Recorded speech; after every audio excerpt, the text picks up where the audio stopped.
White cops slam his face into asphalt. 6 minutes later, he flashes FBI badge. The August sun bore down like it had a grudge. The air was thick, greasy, like the scent of old frying oil clinging to a hot kitchen. Charleston's east side felt hollowed out, like it was holding its breath. Faded buildings leaned into the heat, their windows dusted over with weeks of grime. A few people wandered the sidewalks, moving slow, heads low. Puddles of AEC runoff shimmered like little oil slicks on the cracked pavement. Behind a glass storefront, a bored clerk scrolled through his phone. Across the street, someone watered a row of withered bushes that probably died last month. Just another slow, heavy southern morning. Miles Vincent walked like he had all the time in the world. Loose jeans, plain t-shirt, worn sneakers, no badge, no gun on his hip, nothing that screamed authority. He looked like any other middle-aged black man who lived in this part of town. The kind folks passed 100 times without really seeing. No tie, no shiny shoes, just a gray backpack slung over one shoulder.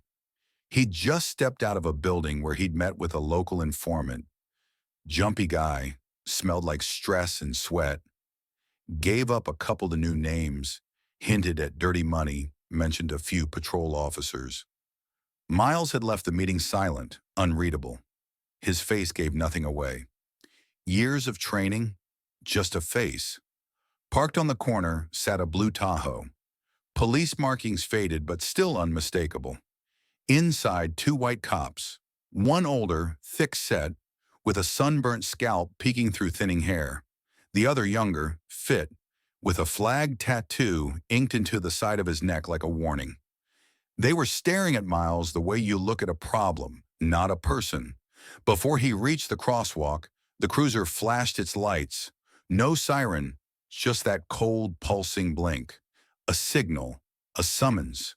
He turned. The cops got out. No courtesy, no questions. "Hey," one barked, stepping forward. "Let's see that bag. Hands where I can see 'em." Miles could tell instantly. They didn't recognize him, and he wasn't about to raise his voice or make a sudden move. He just said, calm as ever, "I haven't broken any laws." That was enough. To them, that was mouthy.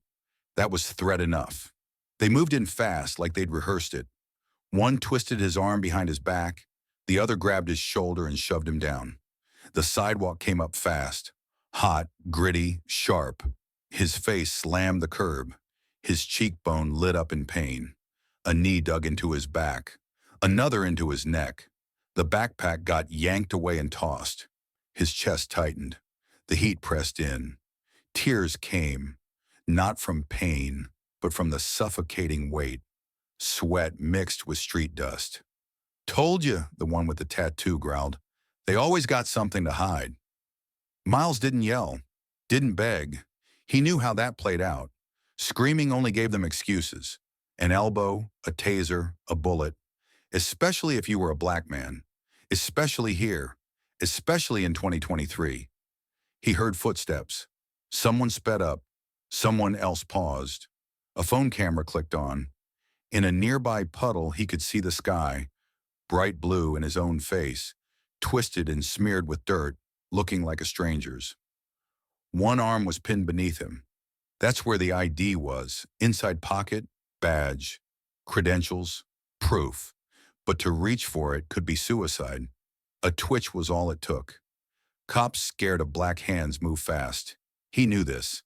Learned it at Quantico. Learned it walking through Mosul. Learned it every time a store security guard only watched him. Learned it when a woman clutched her purse tighter on a Louisiana bus. His whole life had been one long training for this moment. "So where's your stash, huh?" the younger cop sneered, tearing through the backpack and tossing out its contents. Notebook, gum, scissors, a file folder. He held up a paper. "Oh, look, what are you, a spy? You're writing a novel?" The other one laughed. His badge glinted in the sunlight. Miles felt the sweat gluing his shirt to his spine. In the distance, sirens echoed. Somebody had called. But that didn't guarantee help. Could just mean more uniforms, more knees, more silence. 6 minutes. He counted them in his head. In combat, 6 minutes is a lifetime. On hot pavement, it's an execution. When one of the cops finally stepped back to wave over another cruiser, Miles moved, slow, precise, like underwater. He reached into the inside pocket, pulled out the leather wallet, flipped it open. Silver badge, clean, cold. Miles Vincent, federal agent, internal affairs. The air snapped quiet. One of the cops froze like someone had dropped a coffin nail. The other took a step back. No apology, just a retreat, like he'd touched something radioactive. Nobody spoke. Even the cars on the cross street seemed to hush. Miles stayed down. First lifted his head, then his arm, then slowly pushed himself up. His face was still caked in dirt. The backpack lay yards away, gutted. No one offered a hand. No one said sorry. No water, no concern, just stares at the badge, at him, at the ground they'd pressed him into. Their eyes said it all. He wasn't one of them anymore. He was someone with power, but respect, number only fear, and regret. Not for what they did, but for picking the wrong black man. One bystander kept filming. Others turned away. That's how his day started. After what happened on Main Street, Miles Vincent didn't go to the station, didn't file a report, didn't call his partner. He just walked. 5 blocks to the lot where he'd left the rental. Not because he was calm, far from it, but there was something in him, something old, that refused to fold. A habit built over years. Never show weakness, especially in front of white folks. Sliding behind the wheel, he glanced down at his hands. One was trembling. The other still clutched the leather folder with his badge. Knuckles scraped raw. His face stung. He'd seen himself in the rear view. Worn out, mid-40s, black, hollow-eyed. A man running on fumes and silence. Back at the motel, the front desk clerk, white guy, maybe 60, wearing a tank top with the local football team's logo, nodded without a word, but his eyes lingered a beat too long. That look Southern white men give you when they realize you're not just a traveler, not a trucker, just when you're one of them. Too black to be on business, too quiet to be harmless. There was a question in his eyes, but it wasn't curiosity, it was suspicion. Miles caught the man's glance drop to his hands, saw the cuts. The clerk took a step back, said nothing. The room stank of old AC and mold.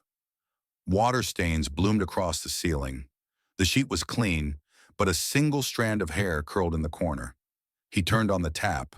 Water sputtered out like it was tired of trying. He splashed his face, stared into the mirror like it was a two-way. He pulled off his shirt, checked his torso, red marks across his back from someone's knee, a bruise on his side. He grabbed the spray, started treating the wounds. Not because they hurt, but because he knew. If he didn't document it, no one would. His phone was dead. He didn't feel like charging it. Too quiet in that room.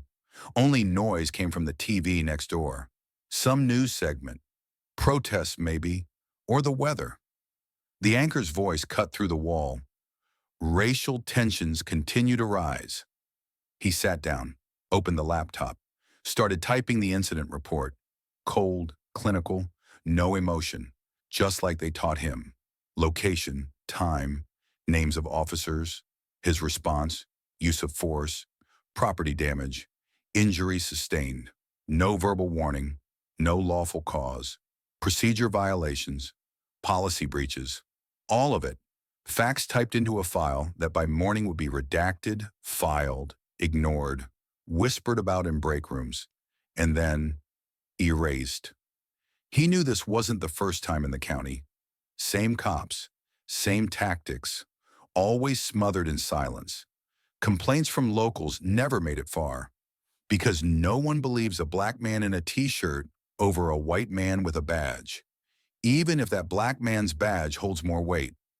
He thought about yesterday, that meeting with his informant, James, a janitor from the high school. Quiet guy, thin, eyes like a beaten dog.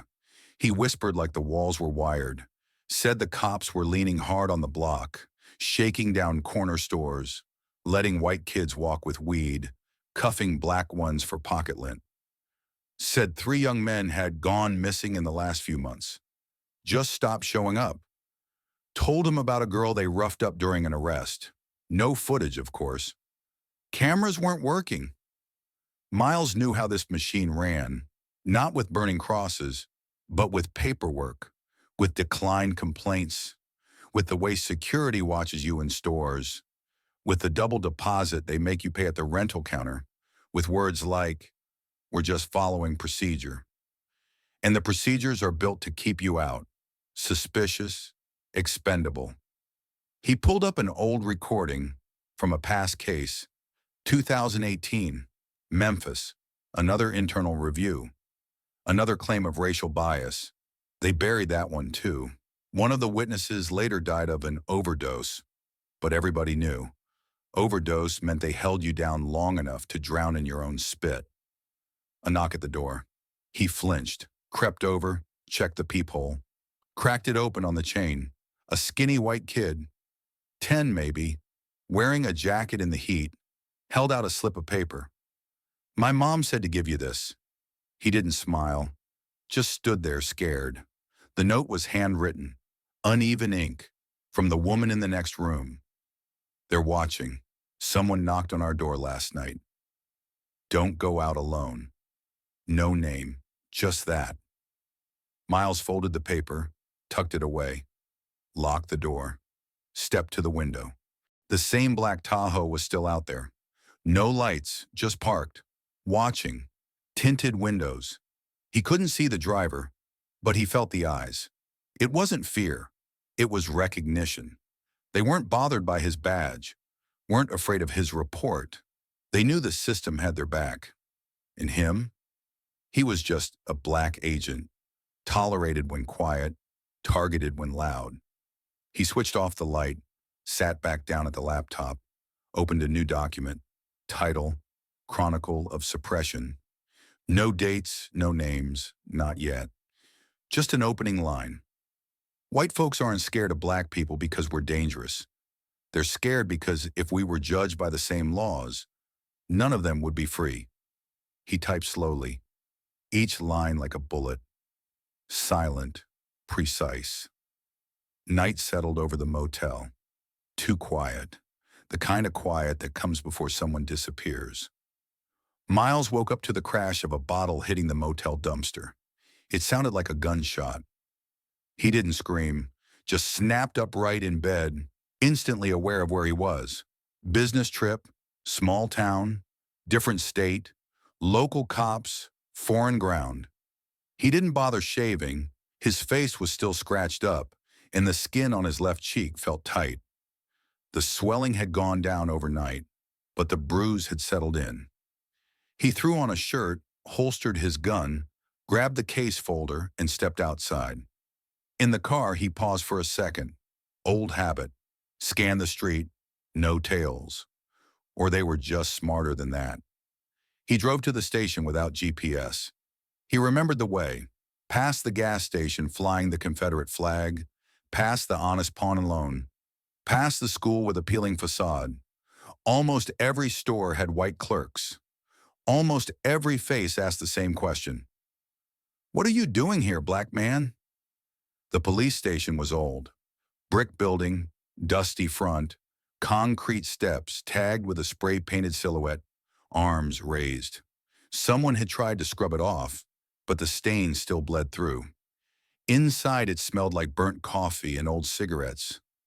Behind the front desk sat a white woman with a stiff jaw and a no-nonsense buzz cut. She didn't look up until he was right in front of her. His voice made her flinch. And then, just like that, the mask of politeness slid into place. "Can I help you?" He pulled out his badge. Smooth but not too fast. Enough time for her to read it. Not enough to scare her. "Federal Bureau. Agent Vincent. I've got a meeting with Captain Wells." Something flickered in her face. Her thin lips tightened. One moment. She walked off. He stood there, feeling eyes on him. Two white officers behind glass watched him like TV. One gave a chin nod. The other smirked. He could read their lips. Guess he's another overseer. That word, overseer, hit like poison. Not just a slur, a memory of slave plantations and black men forced to police their own. Captain Wells showed up 8 minutes later. Tall, bald, hooked nose, heavy set. He approached with forced civility. Didn't offer a handshake. "Let's talk in my office."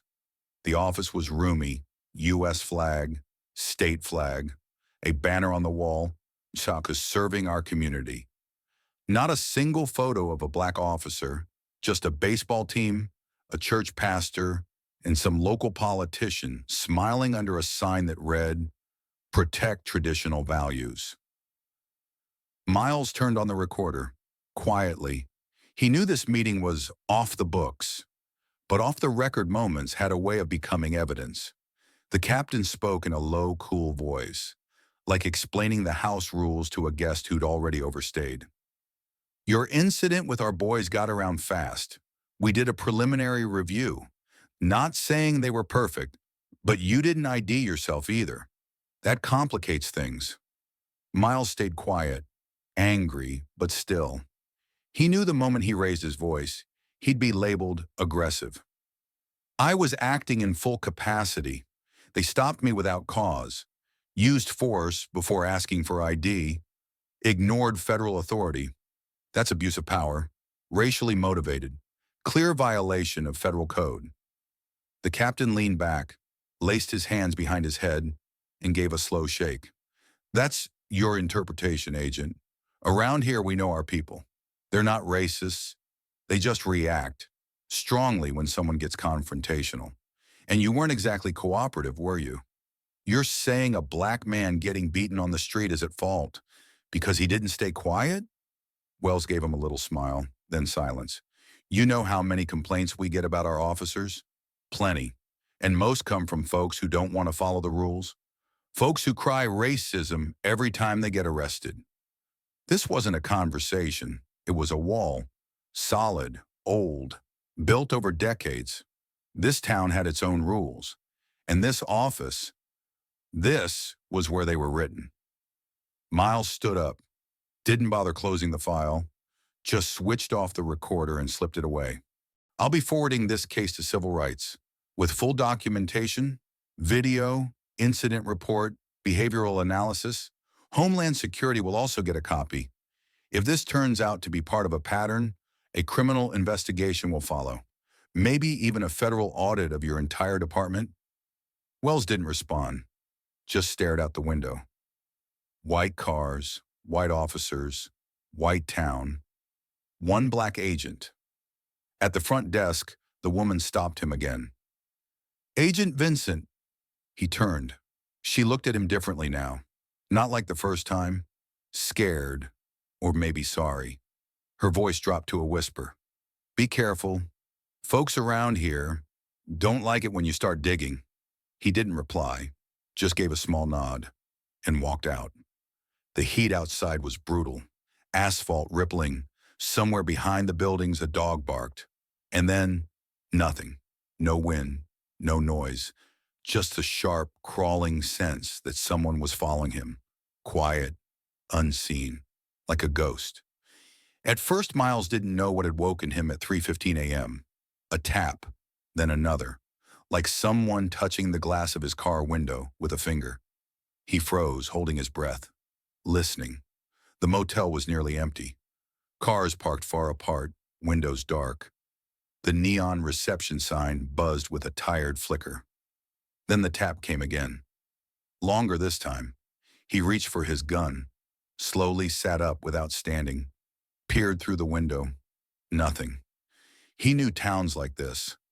Towns where things didn't leave traces, where everything happened in silence, just like it always had, for decades. Towns where people could vanish, and no one would ask a damn thing, especially if you weren't white, especially if you were an outsider, especially if you were a black man with a badge that didn't inspire fear, just hate. He stepped outside with his weapon holstered, fingertips grazing the edge of his jacket. Dust rolled across the asphalt, light as breath. No one in sight. But near the fence behind one of the parked cars lay a newspaper. He approached. It wasn't local press. It was a printout, an article. Headline in bold. FBI agent claims police brutality. Subheading, another DC agenda pushed on honest cops? And below, a quote from an anonymous local officer. He came here to teach us morals. We've got our own laws, our own truth. Miles looked up. He could feel it now. He was being watched. Not through cameras, through the town itself. This place didn't need surveillance. It had eyes. People didn't file complaints here. They remembered. They whispered. They made sure the right people knew. You didn't need broken windows in towns like this. You just stopped getting served at the diner. The gas pump would suddenly be out of order. The bartender would tell you, no tables available. And when you dialed 911, the ambulance would take its sweet time. Just like with his father. Miles's dad didn't die of cancer. He died because no one came. Southern state, rural road. Hospital 40 minutes away. But the ambulance took almost 30. Wrong dispatch, they said. Too few units available, they said. He'd known the truth. He'd never been able to prove it. That night, he'd made himself a promise. If the system won't save us, I'll become the system. I'll be someone they can't ignore. And now here he was, alone, standing on blacktop, surrounded by the ghosts of men no one came for. He knew what was happening. The department was pushing back. The case was stalling. His name was circulating on message boards and backroom whispers. Photos of him had surfaced. Agent from DC, instigator, another social justice crusader. And under each post, the same kind of comments. If he were white, would this even be a story? They're just looking for something to scream racism about. Cops arrest a black guy. It's racism. Arrest a white guy. Just doing their job. He read them, not with anger, with clarity. This wasn't ignorance. This was defense. White folks protecting each other, even strangers. The next day he drove out to the edge of town. A tip had come in, an anonymous voice, barely more than a kid, 17 maybe, son of a retired cop, called at night whispering, I saw them beating someone. It's not the first time. Out by the grove past the farm, my dad, he used to know when not to see things. No, that was the crack. And when the cracks show, you drive the wedge in. The farm looked like it hadn't seen life in years. Charred houses, collapsed barns, rust-eaten tractors. Near an old grain silo, he found it. A jacket, police issue. No patches, stained. Could have been blood. Next to it, a plastic bag. Inside, an ID badge. Not his. Worn, faded, black man. Name, Zachary Montgomery. Date of issue? 3 years back. He remembered the name from the federal missing persons database. They'd called it a runaway. Case closed. But now Miles knew. Zachary hadn't run. He'd been erased. In a town that could wipe away memory like chalk from a board. Miles bagged the evidence. Photographed everything. But he felt it. Time was running short.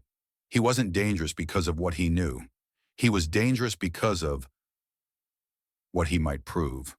Not to the law, to the order, to the ones who still believed that the real America was white, quiet, full of nice churches and Confederate statues. He knew now the next warning wouldn't be a newspaper article. Back at the motel, he saw it right away.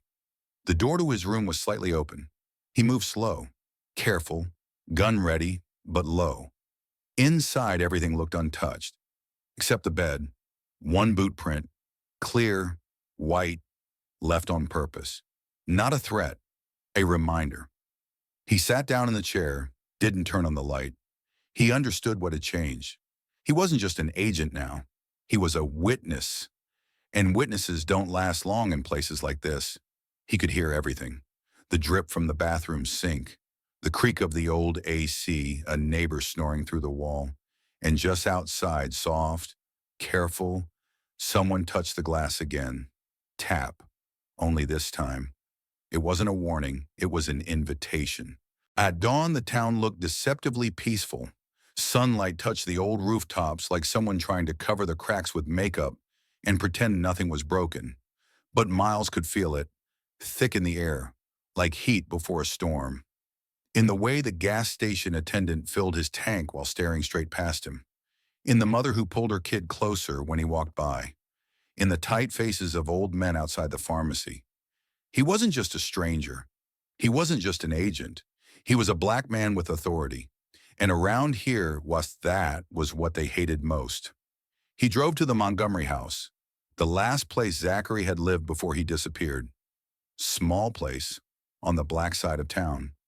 Only now the houses were half abandoned, streets full of potholes and rusted mailboxes, leaning like forgotten graves. The white folks had moved out years ago, took the money, the maintenance, and the media with them. What was left behind wasn't a neighborhood. It was a reflection, an unwanted mirror of the part of town everyone pretended didn't exist. A woman sat on the porch, 60, maybe more, headscarf, lines on her face like the ones in the house's foundation. She looked up at him, not like at a Fed, like someone who recognized the look of a man who's buried his own without a funeral. I warned him, she said flatly. Around here, color doesn't fade, not even with a badge. She let him in. The walls were covered in certificates. Zachary had been a straight-A student, star athlete, college graduate with honors. Photos showed him in uniform, always surrounded by white colleagues. But in every group shot, he stood off to the side, like he knew the center wasn't meant for him. He served a city that hated him for existing, not because he was a bad cop, because he didn't fit the picture. Miles listened, took notes. Zachary's name had never made the papers. No internal inquiry had gone anywhere, just bureaucratic dust. Lost contact with the department. May have relocated. No evidence of foul play. It was all scrubbed, neatly erased. That's how it worked in places like this. Truth wasn't cleaned by facts. It was buried in silence. On the drive back downtown, Miles noticed the tail. White Tahoe. No lights, no sirens. Just far enough behind to make a point. He took a side street, one that wrapped around the Confederate statue. The one where folks only left flowers on the 4th of July. The patrol stopped there. Miles stepped out first. One of them, a sergeant judging by the stance, approached.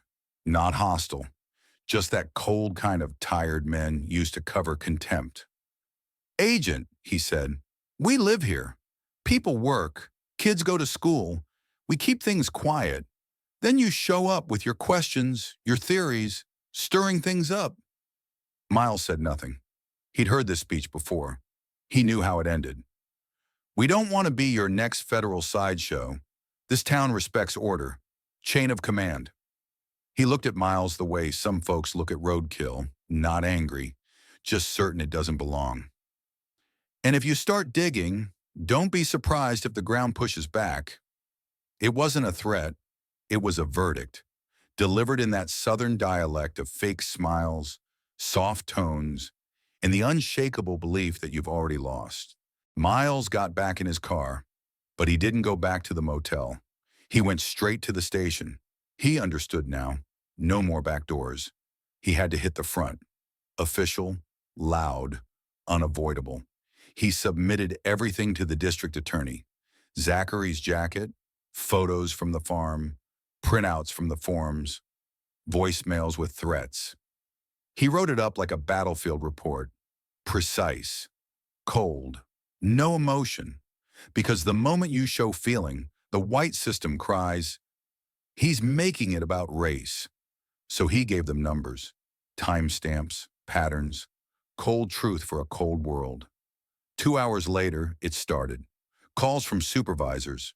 Pull back, Miles. This isn't the hill to die on. Then an email. Disciplinary review for use of force. Someone leaked footage of him firing at the range. Aggressive behavior. Local blogs lit up. Feds meddling in state affairs. Then came the photo, his car, parked outside the DA's office. Caption, "We know where he is." Classic playbook. Pressure, isolation, character assassination. Miles had seen it before. He'd been in Afghanistan. He knew how systems rot from the inside out. Only this time, he couldn't shoot his way through. This wasn't a war. This was worse, because here the battlefield was his skin. That night, someone threw a Molotov through his motel window. He got out in time, but the room went up. His files burned, everything, gone, except the flash drive in his pocket, the backup. He didn't believe in coincidences. This wasn't an act of rage. This was a message. Leave. Shut up. Next time we won't miss. But he didn't leave, because now there was no going back. Not because the case was too important, but because if he walked away now, they'd win. The same town where kids whispered, "Don't look," when they saw a black man, where drivers locked their doors, where teachers called home if a little black boy drew a police car with fire on it. He wasn't just an agent anymore. He was a mirror. And this town hated what it saw in its own reflection. It started with fire, so it made sense that it would end that way too. Miles stood at the edge of the road, staring at the charred remains of the motel where he'd slept just the night before. The flames had taken more than just evidence. They burned away the last of his anonymity. He wasn't just a stranger anymore. He was the enemy, the one who dared to ask questions, to stir up ghosts. He wasn't from here. He wasn't one of them, but he stayed. The town fell into a tense, unnatural quiet. People stopped looking at him, didn't speak, crossed the street before he reached the corner. Like he was a shadow that reminded them of something they'd buried deep and didn't want dug up again. But that silence, it spoke louder than any words. It knew, and it was afraid. He found a place to stay in the black part of town with an elderly couple who once knew his father from the military. The house creaked with age, but it was safe. Every night, he locked every bolt. Every morning, he checked his mail, scanned his car, caught glimpses of himself in storefront windows just to be sure he was still there. The town tried to push him out, like a body rejecting a splinter. But Miles had burrowed in deeper. Zachary Montgomery's case had stopped being just a file. It became a ghost. It followed him, sat beside him, breathed down his neck. A name, a face, a uniform, pieced together into the shape of a man the town tried to erase, like pencil marks scrubbed from a page, as if he'd never existed, but he had. And that truth had power, proof, presence. The flash drive became the case's heartbeat. Miles sent it to independent journalists, uploaded encrypted backups, and shared it with a federal prosecutor he trusted in D.C. But one thing still festered: the station. The rot was rooted there. So he went back. No more meetings. No more polite knocks. He walked in like a storm, pressed suit, folder in hand, recorder in his pocket. There was nothing left to say. Now it was time to show. He got FaceTime with the captain, not for discussion, for the finish. Miles laid everything out: photos, statements, Zachary's face, internal files that weren't supposed to exist, the unofficial reports, the buried complaints, not gossip, not guesses, facts, numbers, connections. The captain didn't yell. He didn't argue. He just stared, long and hard, and something behind his eyes cracked. Not fear, not guilt, but that old rusted belief that the system was untouchable. Untouchable until now.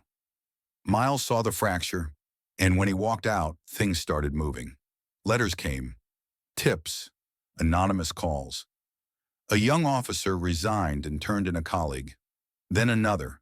The town didn't explode. It unraveled. Quietly. Like ice splitting under the surface of a frozen lake. 2 days later, federal monitors arrived. By the 5th, the Montgomery case was officially reopened.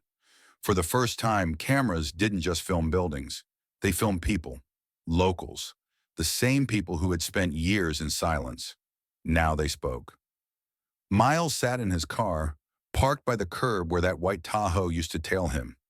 He remembered the faces, the sideways glances, the thinly veiled warnings. But this time, nobody came. Nobody even tried. They summoned him to D.C. for a debrief. He refused. He stayed. Because justice isn't a form to file. It's not a speech or a ceremony. It's presence, persistence, sacrifice. Sometimes his father showed up in his dreams. That day, the ambulance never came. And now Miles understood. It wasn't just the seconds that killed him. It was the system that decided whose life was worth the time and whose wasn't.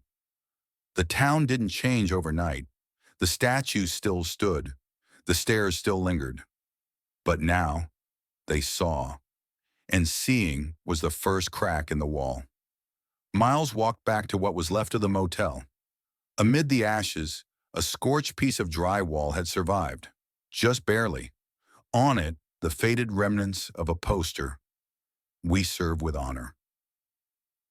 He picked it up, slowly, like it was a flag. And he understood. Victory doesn't always come with applause or podiums. Sometimes it looks like a town that can't close its eyes anymore. A place that tried to erase you and failed. He didn't leave. He stayed. Because if not him, then who? If not now, then when? And now the town knew. Justice was here. It hadn't left. It was watching.